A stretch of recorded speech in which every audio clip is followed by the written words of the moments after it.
Olá, está começando mais um Papo de Mulher. Hoje o programa tá pra lá de bom. Temos aqui a coordenadora de políticas públicas de Itaporanga da Ajuda, nossa querida Jane Alves. Temos também nosso psicólogo, nosso terapeuta holístico, nosso psicanalista e professor universitário Jurandir Menezes. Ele vai falar para nós sobre a violência doméstica. Temos também, como vocês já sabem, Mônica Romero com as dicas de beleza, falando hoje sobre o Mega Ré, tirando todas as suas dúvidas. E, para não ficar de fora, tem o Mundo Fashion com Celinha Hollenberg, que vem hoje falando de moda praia, falando das saídas de praia, tirando a dica para você. E você não saia daí, que já já voltaremos com o Papo de Mulher.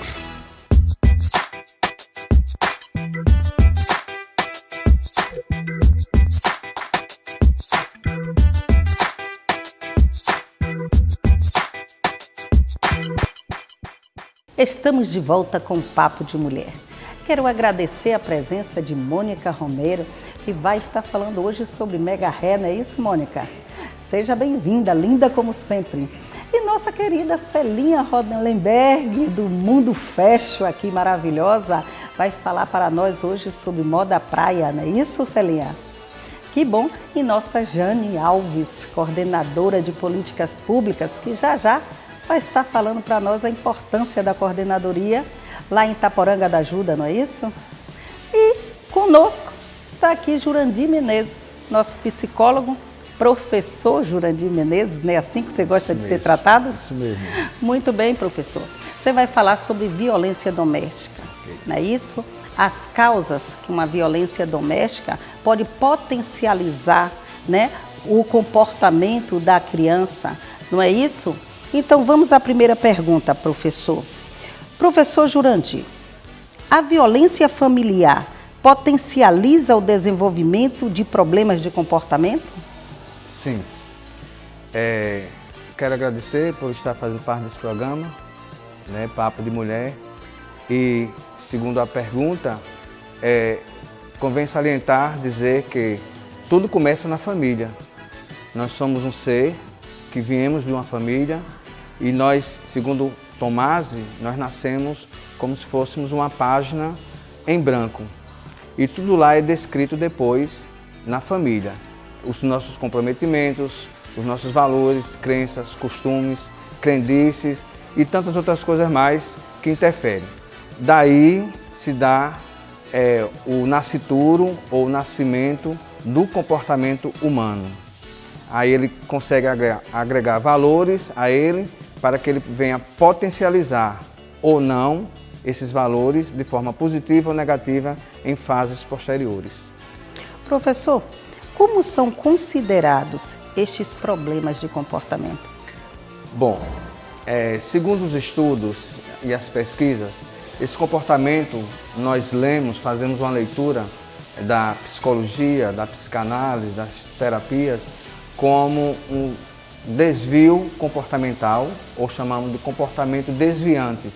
Comportamento estes que ele vai interferir, como eu falei antes, lá na questão social, no meio social em que o indivíduo vive. Porque o ser, ele é um ser situacional, ele é um ser contingencial. Quer dizer, o que é contingencial? Ele depende da situação em que ele está vivendo. Professor, quando eu estava pesquisando sobre esse assunto, eu me deparei com o comportamento disruptivo. Então eu queria que você explicasse, que você desse o conceito, o que é o comportamento disruptivo. O comportamento disruptivo, ele é agregado aos valores que a criança, vamos dizer que o ser humano, mas estamos tratando sobre a questão da violência familiar, que a criança vai aprendendo. Segundo Johari, nós temos 4 eus, né? O eu aberto, o eu fechado, o eu oculto e o eu desconhecido. Esse eu aberto, a criança está aberta na família para receber toda e qualquer informação, procedimento, afeto, emoções e tantas outras coisas mais que interferem no seu comportamento, nas suas atitudes comportamentais. o comportamento esse disruptivo, ele vem acrescentar valores negativos, tá? Porque a criança, ela não tem, com a violência, ela perde o seu referencial, ou o seu herói, ou a sua heroína de vista, ele passa a ter uma vida mais em liberdade, e essa liberdade foge ao controle e se acrescenta o que nós chamamos de comportamento disruptivo, que ele vem agregar valores negativos e extrapola o limite que a criança é comprometida para viver na sociedade de família. Muito bem. Então explica para nós como podemos definir o transtorno de conduta. Transtorno de conduta. A primeira palavra, vamos explicar um pouquinho rápido o que é transtorno. Transtorno é um ato de desvio, né? E conduta é o comportamento, é a ação, é a atitude. Então, assim que eu tenho um transtorno de conduta, um transtorno de comportamento, ele pode ser positivo ou pode ser negativo. Vamos falar com relação à violência familiar. Na violência familiar, a criança, ela absorve, porque ela está na fase que nós chamamos fase esponja. Ela absorve todos os valores, todos os seus procedimentos da família, do clã familiar ou da caixa familiar, como nós chamamos, ou do grupo familiar, ou do seu herói, ou da sua heroína, ou do seu referencial, que é um adulto. Se ele sofre essa violência, passa por esse processo de violência familiar, ele passa a ter uma falta de conduta que interfere no seu dia a dia, nas suas relações familiares. Porque tudo nasce na família, tudo começa pela família.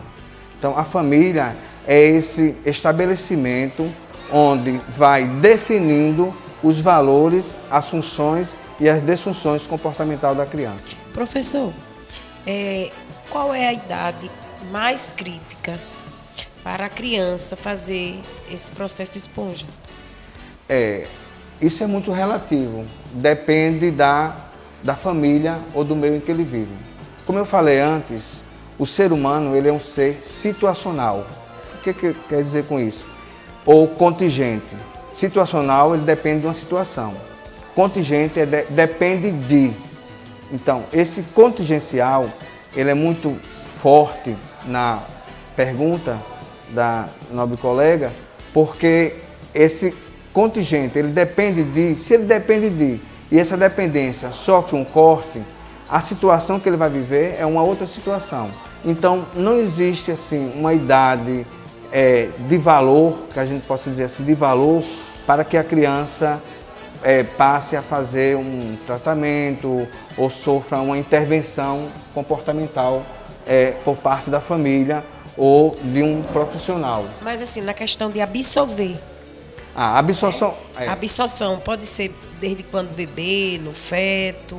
Não, existe um período, né? Existe um período de 0 a 5 anos, onde a criança está estabelecida a receber, como eu falei antes, todos esses valores. Então, essa fase esponja, que nós chamamos, é aquilo que é descrito na imagem da criança, que nós chamamos de linguagem terapêutica, linguagem analítica, né, como queiram. Aí existem várias correntes para isso. Então, não existe meramente uma fase da criança que ela venha a ser a esponja. Ela pode ser esponja de 2 a 5 anos, ou como pode ser também esponja de 10 aos 16, aos 15. Isso vai depender da situação em que ela vive. Quer dizer que vai depender do momento. Né? Então, em cada fase da vida da criança, ela vai absorvendo o que vive naquele momento. Exatamente, porque nós estamos acostumados a dizer que o homem é produto do meio. O meio interfere no comportamento, sim, interfere, mas o momento interfere muito mais. O momento, porque nós somos também produto do momento. No momento eu posso ter uma atitude inesperada. Exatamente. No momento a criança pode ter um ato imperativo, né? Que aí a mãe vai dizer que pode chamá-la até, esse menino está parecendo com um delinquente, está parecendo com um menino de rua, com um menino... E aí a gente vai colocando estigmas na criança, Isso aí vai entrando no que nós chamamos de recheio mental. Ela vai recheando a criança mentalmente e essa criança ela vai absorvendo, que é a fase esponja, né? Sim. Dependendo da situação, dependendo do seu referencial de herói, de heroína, ou seu referencial de vida, que é o pai, geralmente o pai e a mãe. Né? A criança que é exposta, que vive uma situação de violência, além de ela tende a reproduzir e a vivenciar, a reproduzir a violência que foi feita lá no lar, onde ela, né, foi criada, na fase adulta, e que outro tipo de comportamento ela pode demonstrar sendo exposta à violência nessa fase de construção de valores. Como foi respondido, né, a fase esponja absorve, a esponja ela absorve. Mas nós não podemos dizer, nem afirmar, nenhuma ciência pode afirmar, porque ciências humanas, ser humano, é muito relativo ao seu ideal, à sua proposta de vida. Então, a criança, quando ela absorve tudo isso aí, e se ela não sofrer uma intervenção, que nós chamamos de queimar etapas, sim, se ela queima essa etapa, ela não vive bem essa etapa, consequentemente, ela vai levar esse comportamento, ou essa disfunção comportamental, ou que nós chamamos de comportamento desviante, que não é aceito pela sociedade, para uma idade maior, uma idade mais acima. Tanto é que existem muitos adultos hoje que têm medo de algumas coisas que para nós não significaria nada. Medo de barata, medo de escuro, medo da morte, medo de barata. Tudo isso foi colocado lá na fase da infância. Se não sofreu uma intervenção comportamental terapêutica, realmente essa criança pode levar, né, para uma fase posterior.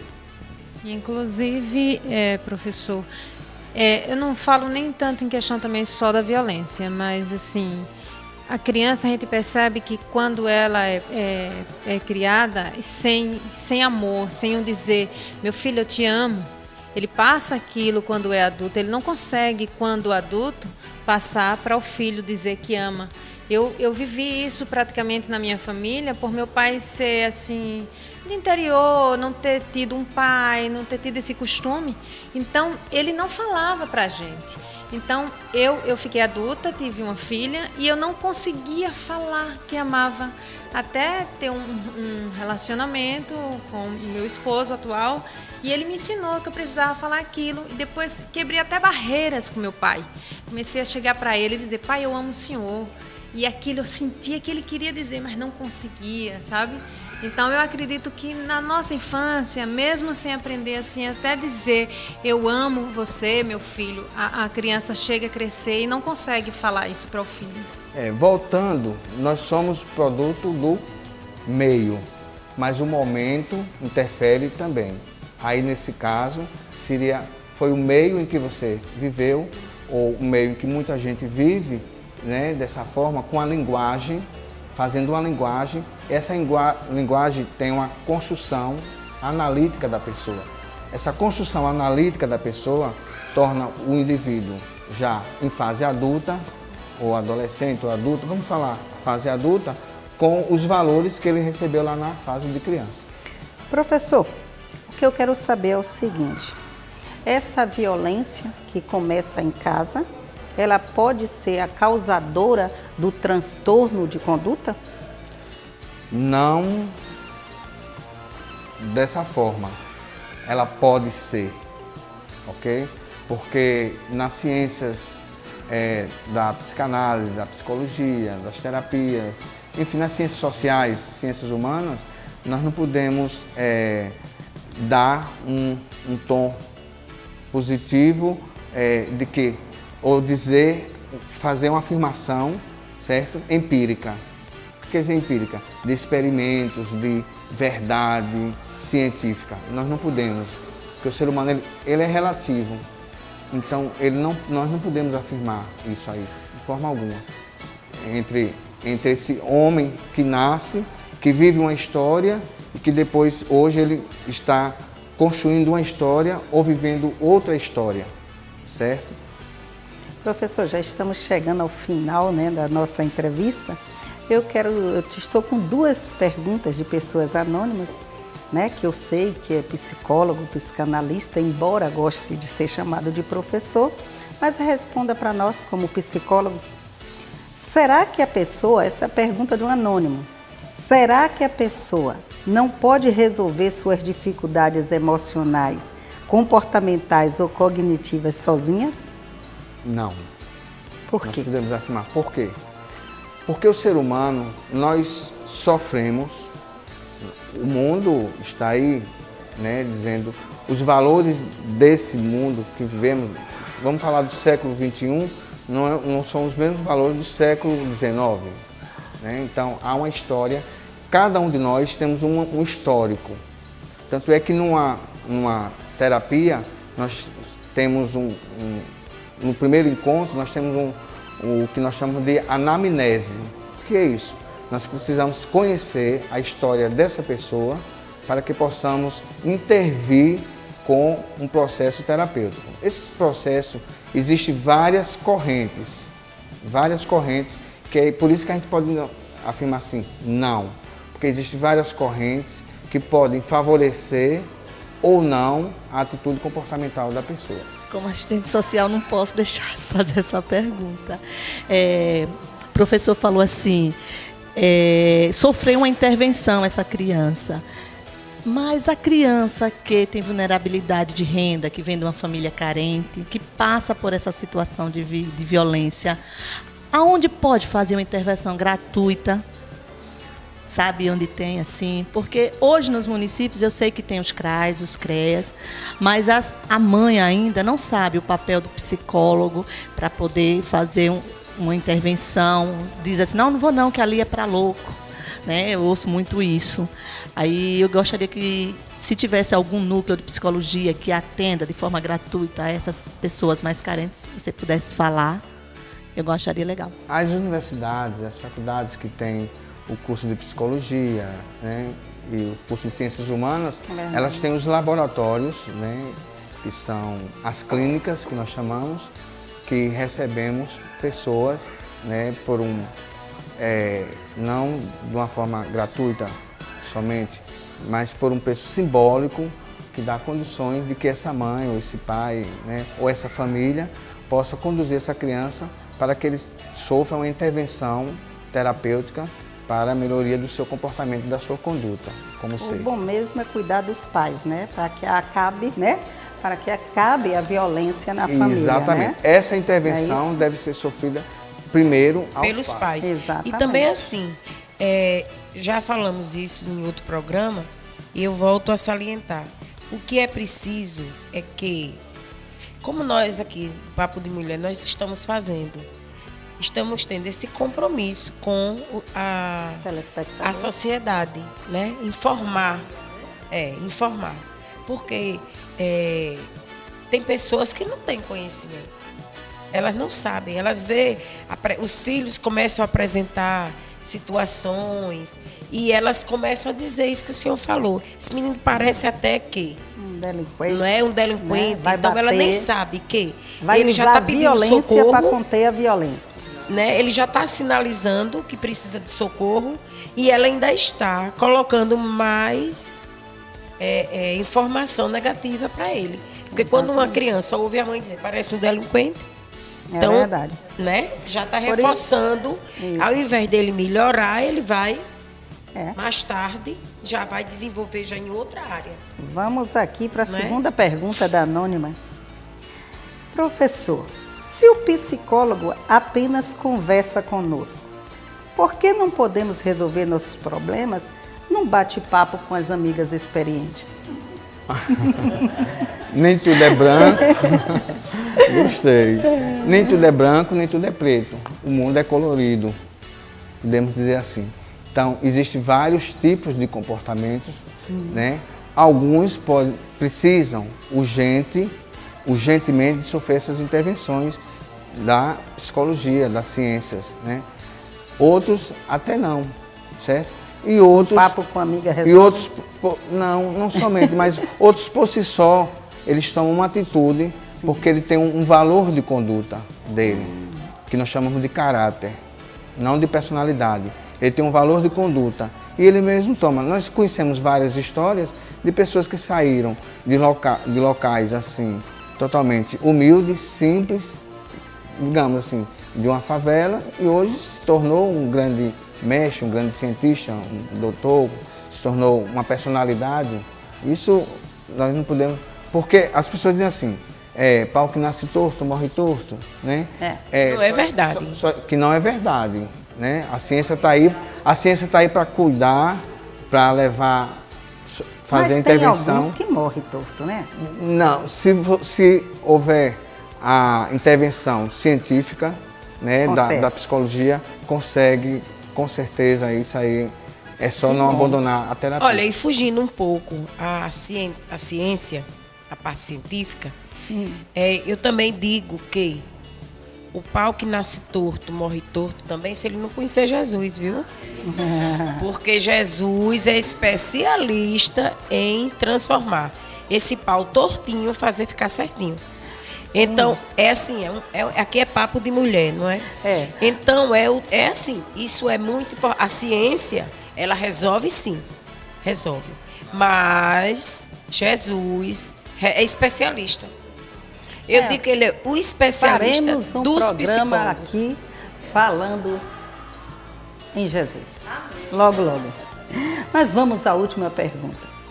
Professor, como convencer um amigo ou parente de que ele precisa da psicoterapia?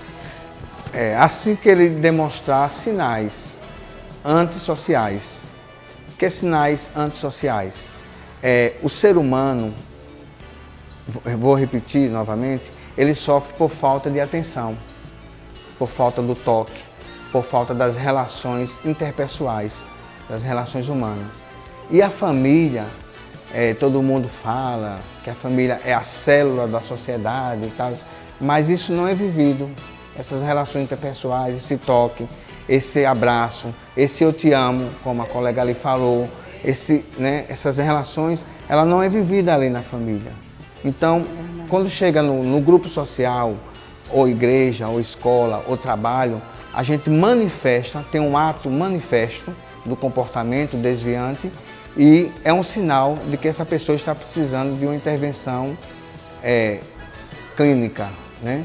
Então aí, como é que um amigo pode detectar isso? Assim que a gente percebe que aquela pessoa não está em condições de viver socialmente porque o mundo não está preparado para o outro. Você imagine você num trânsito, em ponto morto, no sinal parado, o sinal abre e você, por um descuido, pega alguma coisa, o outro carro já está quase que batendo, né? Outro, porque a sua velocidade não é a velocidade do outro, a velocidade do outro não é a velocidade do outro. Então, cada um tem assim. Então, o trânsito é um dos grandes laboratórios do comportamento humano e que sinaliza essa intervenção comportamental. Que bom! Chegamos ao final da nossa entrevista, né, com o nosso querido psicólogo Jurandir Menezes. E professor, como o senhor sabe, esse é um programa Papo de Mulher voltado para o público feminino. Então eu gostaria que você deixasse uma palavra de conforto, uma palavra que viesse acalentar o coração de alguma mulher que está assistindo nosso programa, que por acaso esteja com depressão, que foi humilhada, que está com autoestima baixa. Então, diga uma palavra de conforto para essa mulher, por favor. Eu gosto do apóstolo Paulo, quando ele diz tudo. Ele não diz alguma coisa. Tudo posso naquele que me fortalece. Fica essa palavra para os nossos ouvintes. Que bom! Gostaria de convidar alguém para entregar a cesta do produto Maratá aqui ao nosso querido professor Jurandir Menezes. E o Maratá, nosso parceiro, ele sempre homenageia, né, os nossos convidados com os seus produtos. Está aí. Okay. Obrigado. Muito obrigado. Muito obrigado, professor, pela sua participação. Eu tenho certeza que essa entrevista contribuiu muito para você tomar decisão em casa, para você conhecer melhor os problemas da sua casa, da casa do vizinho, da casa de um parente. E não saia daí, que o Papo de Mulher vai a um breve intervalo e já já voltaremos aqui no Papo de Mulher. Fica ligado, sai daí não.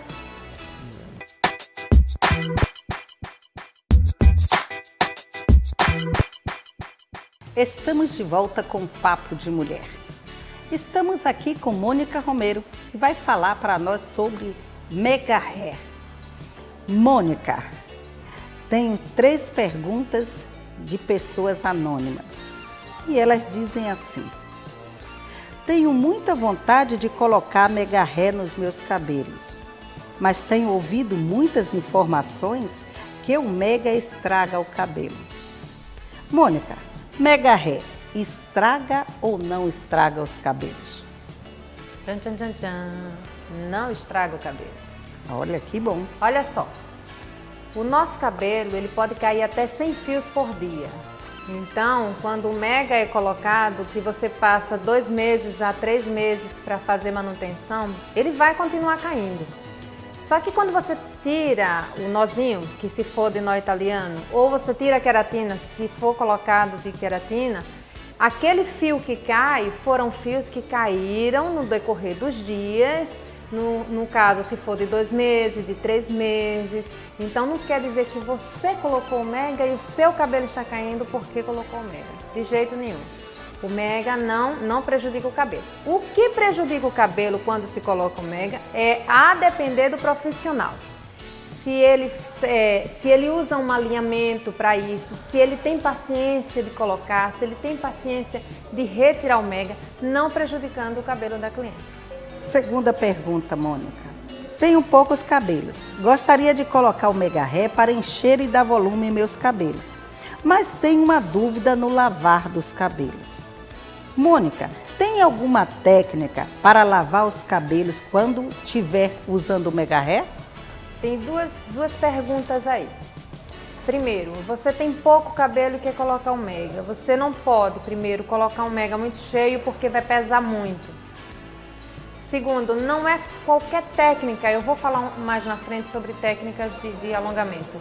Não é qualquer uma que você pode colocar. Ideal para cabelo pouco seria a queratina, porque ela é mais leve, ela é mais delicadinha. E a forma de lavar o cabelo. Não existe segredo para lavar um cabelo de Mega Hair. Entre aspas. Por quê?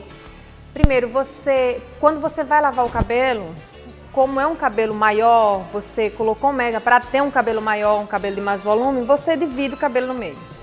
Dividiu o cabelo no meio, você está aqui no chuveiro, tomando seu banho, você põe o shampoo na mão, coloca no couro cabeludo. Automaticamente, quando você massagear, que não precisa você tomar aquele banho, bagunçando o cabelo, aí você massageia o couro cabeludo, ele vai escorrer para o comprimento do cabelo. Passou primeiro, segundo o shampoo. Ah, Mônica, mas eu queria tanto hidratar meu cabelo, como eu faço? Se você não for no salão, em casa mesmo, no chuveiro. Pega a hidratação, uma colherzinha, coloca na mão, massageia no chuveiro mesmo. Massageia. Nada na raiz, não tem necessidade. Enxagou a hidratação, deu 5 minutos, condicionador da mesma forma, daqui para baixo, sem passar na raiz. Por que não precisa na raiz? Porque a nossa raiz, ela tem uma queratina própria, então você não precisa intensificar com que ela fique mais hidratada nem mais oleosa. Com 1 ou 2 dias ela já vai estar oleosa e aquilo ali, se você acrescenta mais junto com o Mega, faz com que escorrega a mecha, tem algum acúmulo de creme na raiz que não é legal. Então o ideal é hidrata daqui para baixo, lavou o couro cabeludo, condicionador, hidratação daqui para baixo, só isso. Vou desembaraçar meu cabelo, segurou, desembaraça normal, sempre segurando, bateu o secador, não deixando ele úmido. Mônica, eu sei que você trabalha muito com Mega Hair, né? E atende muitas mulheres. Eu quero saber para você, qual é a opinião dos homens a respeito do Mega Hair?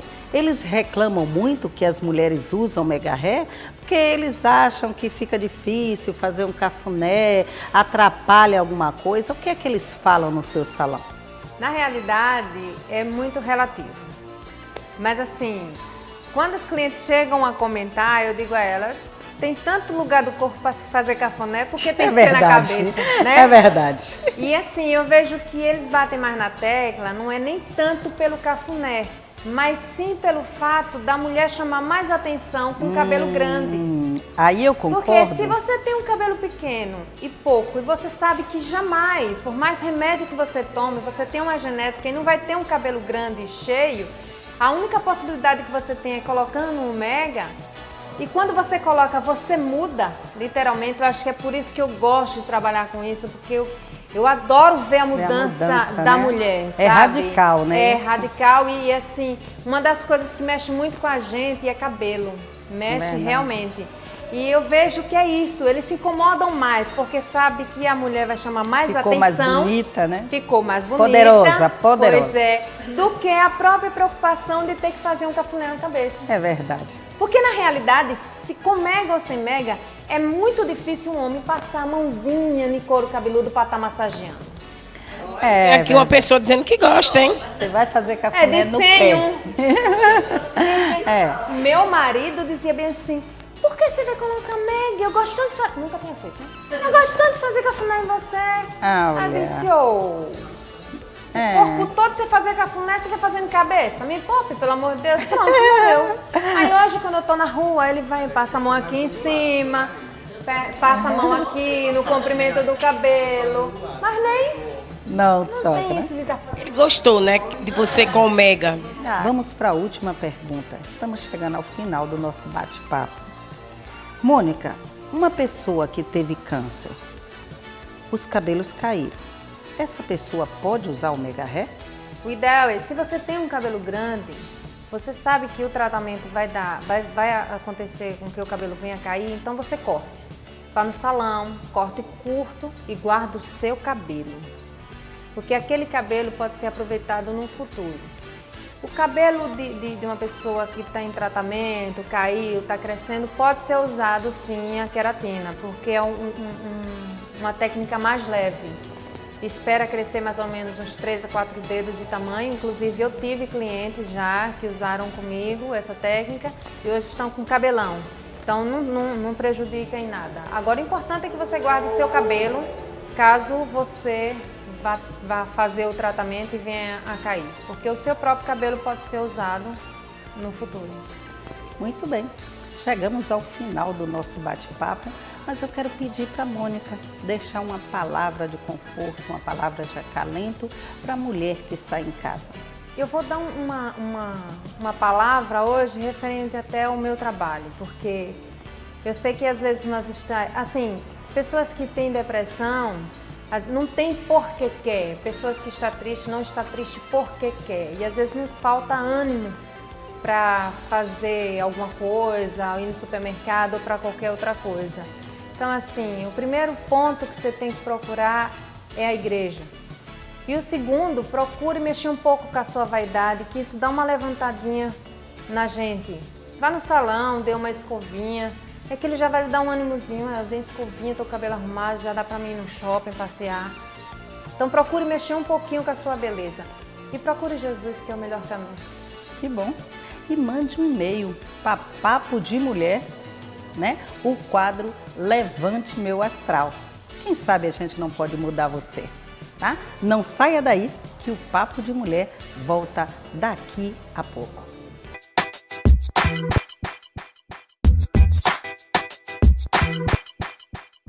Estamos de volta com o Papo de Mulher. Estamos aqui com Jane Alves. Ela vai falar para nós a importância da Coordenadoria de Política Pública para as Mulheres no município de Itaporanga da Ajuda. Seja bem-vinda, Jane Alves. Agradeço a oportunidade. Jane, como e para que finalidade são criadas as Coordenadorias Municipais de Política Pública para as Mulheres? Bem, as Coordenadorias de Políticas Públicas para as Mulheres surgiu no Brasil como um todo em 2008. E não acontece meramente só por vontade política, não.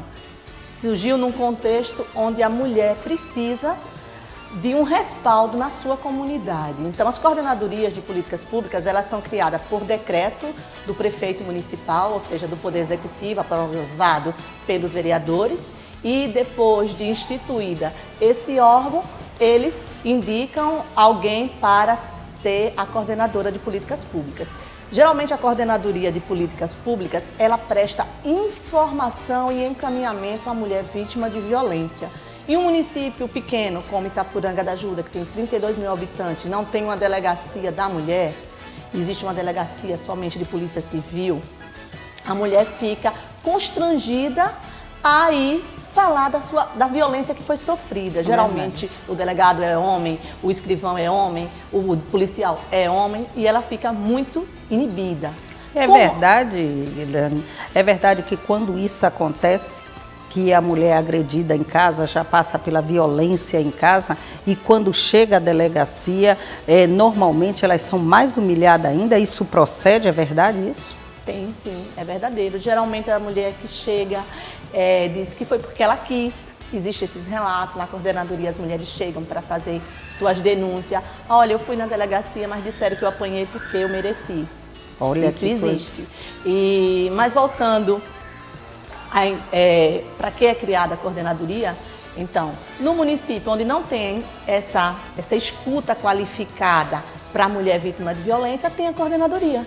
Então, a coordenadoria está lá para prestar informação e quais são os órgãos que ela pode ser encaminhada. Ela precisa de uma orientação psicológica. Então, no município, nós temos o CREAS, o Centro de Referência Especializado. Então, nós encaminhamos essa mulher para esse serviço.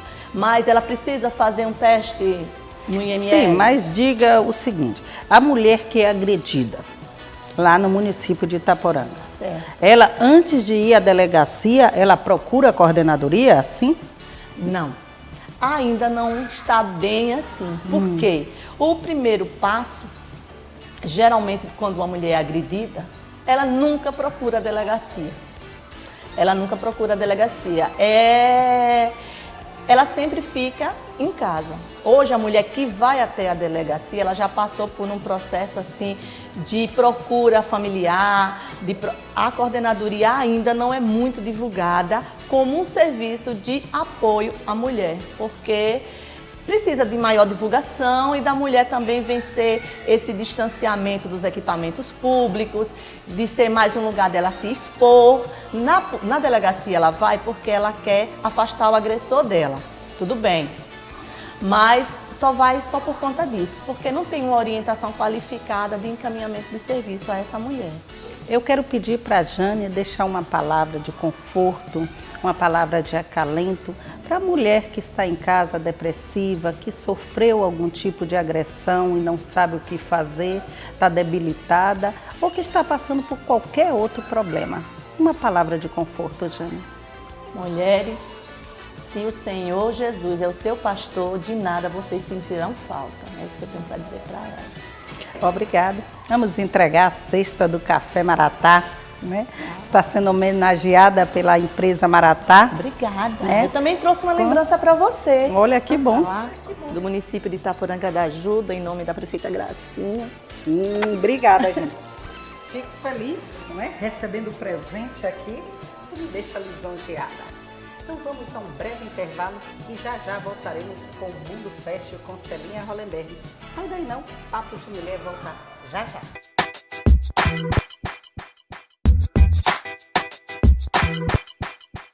Estamos aqui com Celinha Hollenberg, Celinha do Mundo Fashion, e vamos falar sobre saída de praia.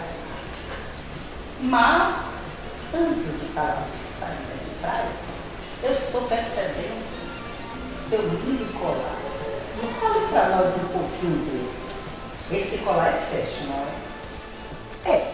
Ele é um mix, porque ele é fashion, mas ele também é um trabalho artesanal mesmo, porque essa flor ela é montada de peças de madrepérola.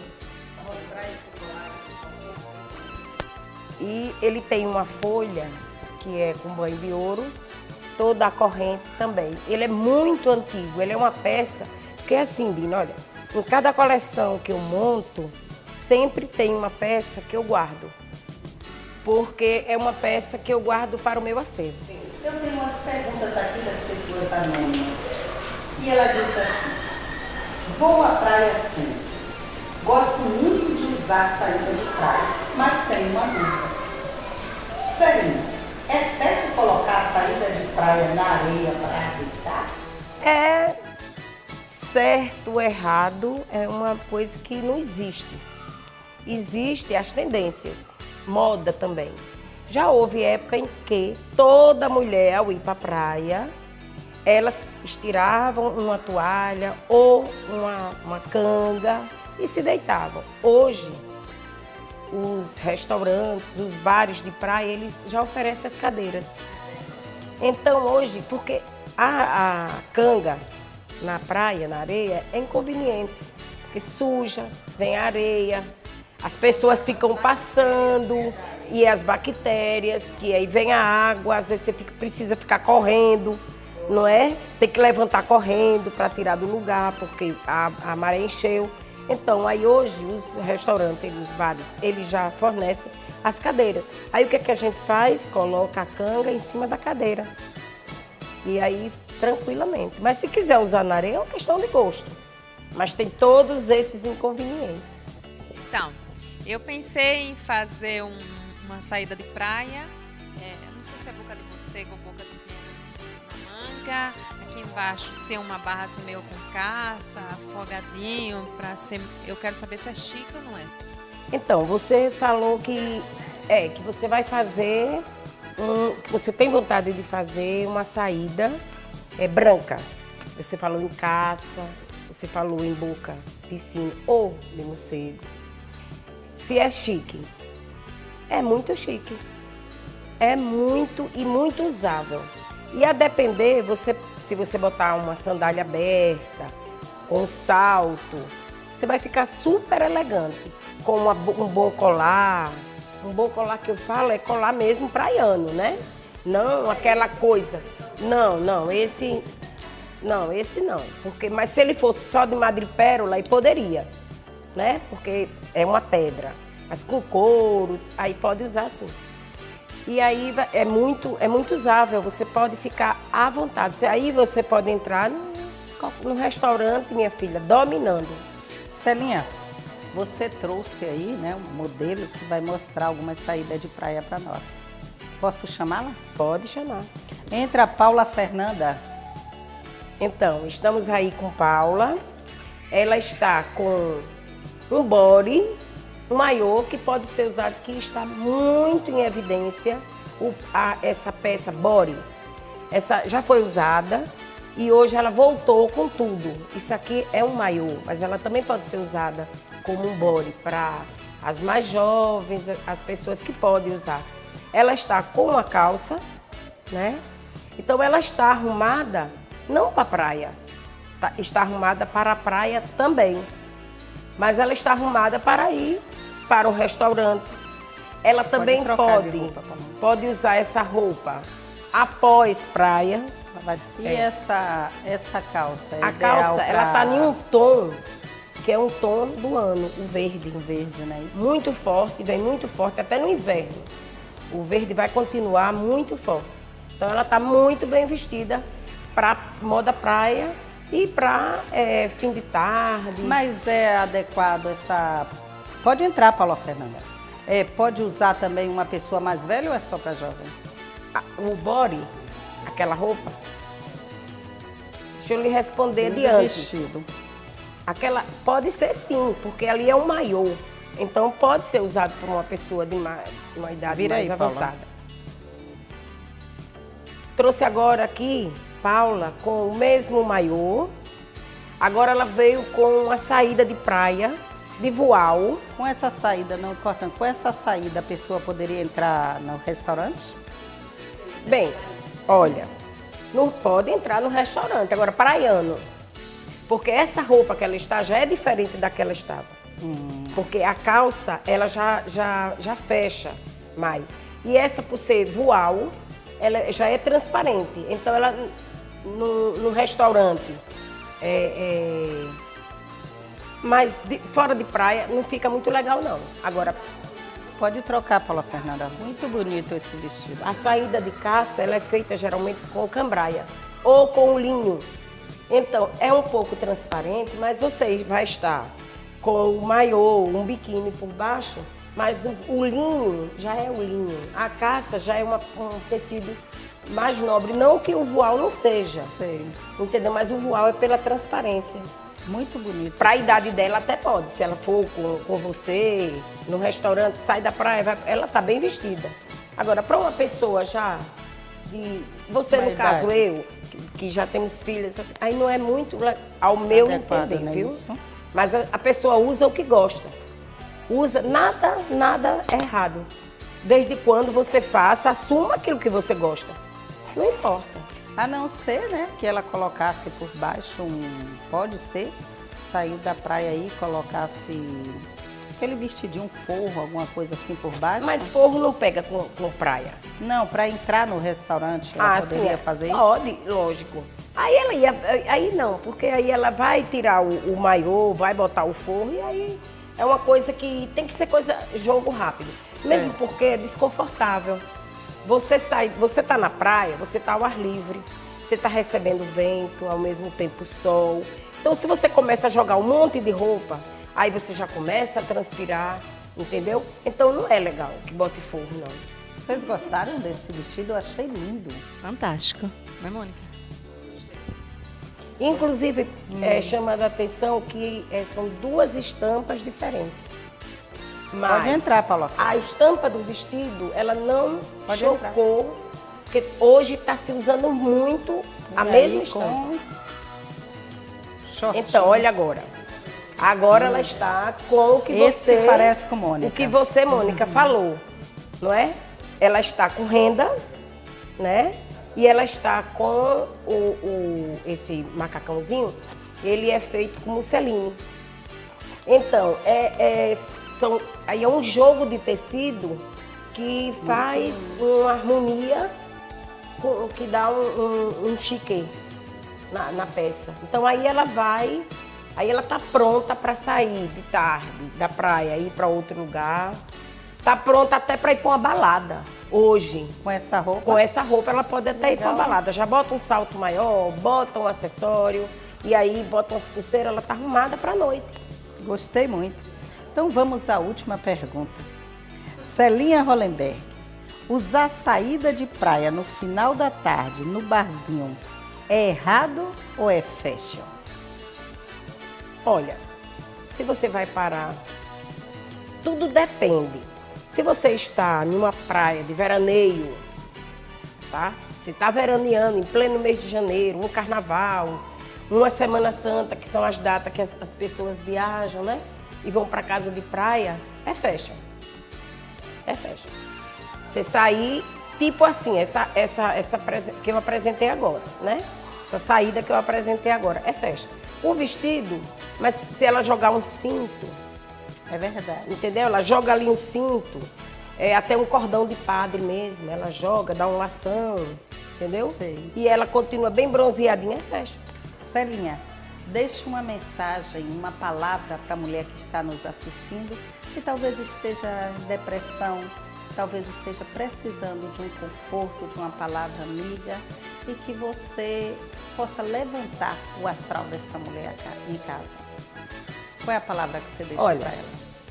Eu quero dizer para a mulher que muitas vezes ela fica até mesmo depressiva e triste por não se achar fashion.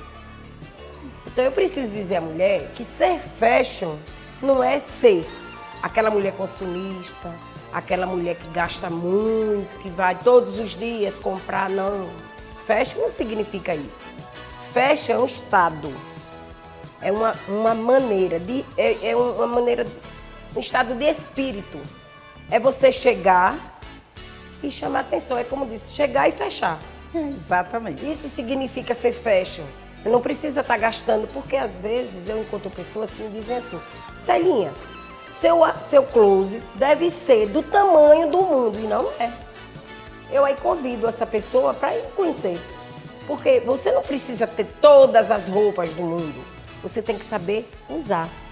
E é uma questão de espírito mesmo. Tem dias que você não está afim de ficar fashion. Então não fique triste não por não se achar fashion. Procure ver o que tem. Minha mensagem hoje é para isso, porque às vezes a mulher fica muito triste. Porque acha, abre o guarda-roupa, não tenho nada, eu estou precisando de tudo. Não.